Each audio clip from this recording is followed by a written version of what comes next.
First எடுக்க முடியும் ஒரு லைன் ஈக்குவேஷன் எப்படி இருக்கும் ஒரு லைன் ஈக்குவேஷன் எப்படி இருக்கும் அப்படின்னா பேசிக்காக ஒரு லைன் ஈக்குவேஷன் பார்த்தா y equal to mx plus 0 first format second format எப்படி இருக்குன்னா ax plus py plus c equal to 0 third format எப்படி இருக்குன்னா x by a plus y by b equal to some random. இதுதான் நம்மளுடைய line equation of three format. சரி, லைனில் எப்படி வரும் அப்படிங்கிறது ஒரு ஃபார்மேட் வரும். ஒரு லைன் எடுத்துட்டிங்கன்னா y ஈக்குவல் டு எக்ஸுங்கிற ஒரு லைன் இருக்குதுன்னா இந்த லைன் ரொம்ப ரொம்ப இம்பார்ட்டன்ட், அடிக்கடி நம்ம ட்ரா பண்ணக்கூடிய லைன்.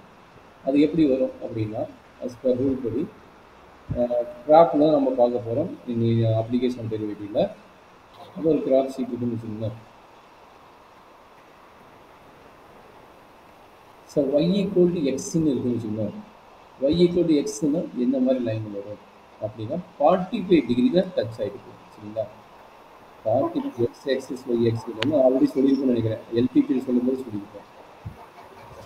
நான் அவருக்கு எல்பிபி சொல்லும்போது என்ன சொல்லிக்கிறேன், 45 டிகிரியில் அந்த லைன் டச் ஆகிருக்கு.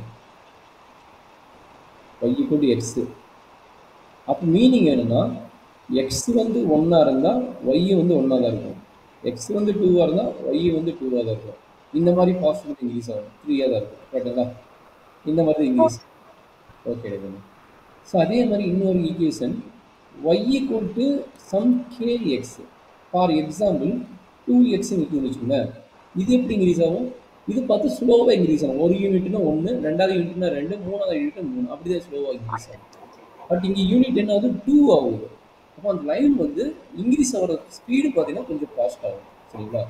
y ஈக்குவல் டு kx மீனிங்னா ஒன்றுனா ஒரு யூனிட்ல இன்க்ரீஸ் ஆகும். சப்போஸ் இங்கே 2x வந்துன்னா அதோட இன்க்ரீஸிங் ஸ்பீடு எப்படி இருக்குன்னா கொஞ்சம் அதிகமாக இருக்கும். சரிங்களா?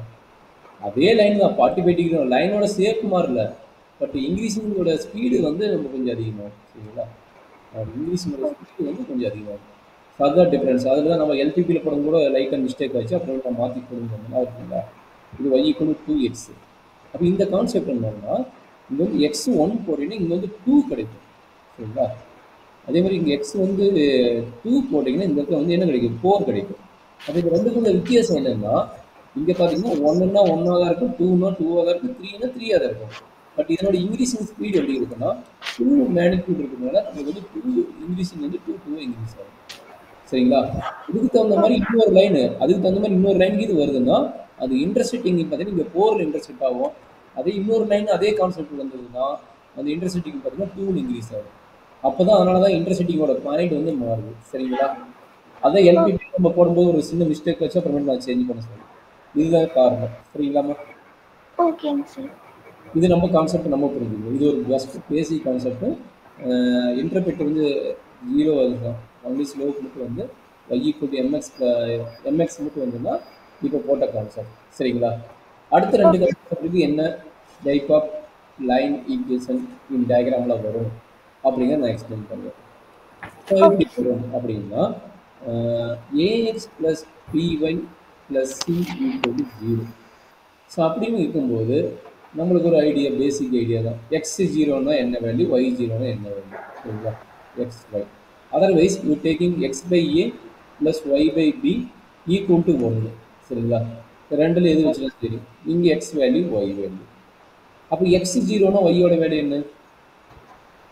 X 0 minus e by Pia.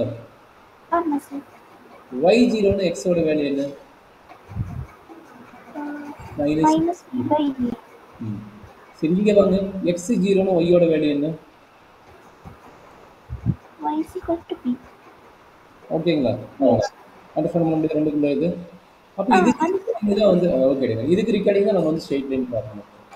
So next இதுக்கு ட்ரா பண்ணுறோம் பாருங்க. இதனோட கான்செப்ட் வந்து இதுக்கு. சரிங்களா? அப்போ என்ன வச்சு ஒரு ஸ்ட்ரெயிட் லைன் ட்ரா பண்ணணும்.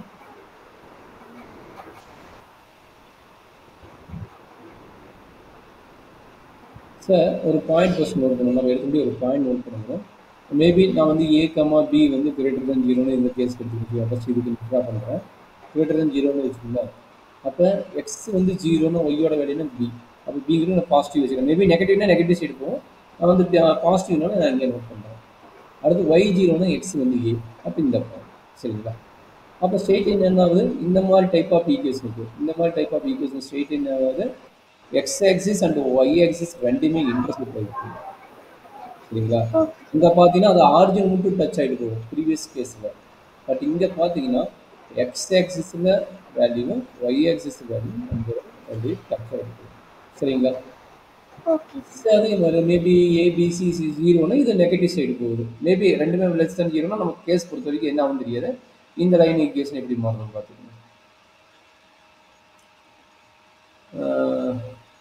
என்னது எக்ஸ் ஜீரோ, எக்ஸ் ஜீரோனா ஒய் வந்து மைனஸ் இ பை பி அப்படின்னா மேபி இங்கே வச்சுக்கோங்களேன் மைனஸ் இ பை பி.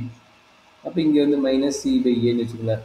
ஏன்னா நான் வந்து என்ன எடுக்க போகிறேன், ஏ கமா பி கமா சி மூணுமே கிரேட்டர் தன் ஜீரோன்னு எடுக்கிறேன். மேபி நெகட்டிவ் வரலாம், நான் அசியூம் பண்ணிக்கிறேன் ஏ கமா பி கமா சி வந்து கிரேட்டர் தன் ஜீரோன்னு வச்சுக்கிறேன். அப்போ கிரேட்டர் தன் ஜீரோன்னு கண்டிப்பாக என்ன ஆகும், இது நெகட்டிவ் வேல்யூ தான் கிடைக்கும், இது நெகட்டிவ் வேல்யூ தான் கிடைக்கும். ஏதோ ஒரு சி மட்டும் நெகட்டிவ் இல்லாத சப்போஸ் சி மட்டும் நெகட்டிவாக இருந்துச்சுன்னா பாசிட்டிவாக மாறலாம். சி மட்டும் நெகட்டிவாக இருந்ததுன்னா பாசிட்டிவாக மாறலாம். சரிங்களா? இல்லை ஏ கமா சி ரெண்டுமே மூணுமே நெகட்டிவாக இருந்தாலும் நெகட்டிவாக தான் இருக்கும். சரியாம்மா? சரி, நம்ம நார்மல் இது உனக்கு அந்த டிஸ்கஷன் தேவையில்லை, நான் நார்மலாக இதை மட்டும் நான் எடுத்துக்கிறேன். அப்போ என்னோட லைன் ஈக்குவேஷன் எப்படி வரும்னு பார்த்துக்கோங்க. அப்போ கீழே டவுனில் வரும் கரெக்டாக. ஸோ அவ்வளோதான் நடக்குது. அப்போ ஈக்குவேஷனுக்கு தகுந்த மாதிரி நம்மளுடைய லைன் மாறும் நடக்குது. இது நம்மளோட ஸ்ட்ரெயிட் லைனோட கான்செப்ட். சரிங்களா? Okay sir. இதில் எனர்ஜி டவுட் இருக்குதா? Straight line equation energy doubt இருக்குதா? எப்படி வேணால் ஈக்குவேஷன் கொடுப்பாங்க. அதான் எப்படி வேணால் ஈக்குவேஷன் கொடுப்பாங்க. நம்மளுக்கு டயக்ராம் ட்ரா பண்ண தெரியும். அந்த டயக்ராம் ட்ரா பண்ணால் போதும். இது சிங்கிள் ஸ்ட்ரெயிட் லைன் வச்சு நம்ம போடுறோம். சரிங்களா? சரி, இப்போ ஸ்ட்ரெயிட் லைன் நம்ம வருமா? ஸோ அடுத்த கான்செப்ட் யாரை பார்க்கலாம்?